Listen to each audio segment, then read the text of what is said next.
Ngaku cuma ngantuk dan luka ringan ke polisi, adik Bibi Ardiansyah beber kejahatan sopir Vanessa Angel.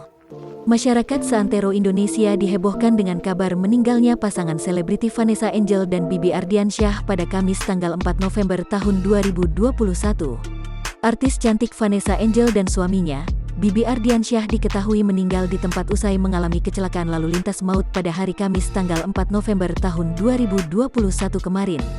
Melansir dari gridfame.id, adik Bibi Ardiansyah tiba-tiba melabrak akun Instagram sopir Vanessa Angel setelah kecelakaan tragis yang menewaskannya. Hal ini diketahui lewat akun Instagram @playitsavbaby pada Kamis tanggal 4 November tahun 2021. Dalam akun tersebut adik Bibi pun cuma menuliskan 2 kata di kolom komentar Instagram TJ yang merupakan sopir Vanessa. Tak butuh waktu lama, komentar ini pun langsung menyita perhatian netizen yang juga menyayangkan kelakuan TJ hingga alami kecelakaan. Sebelumnya, sempat beredar unggahan Instagram TJ yang memperlihatkan dirinya sedang ngebut di tol Jombang KM 555.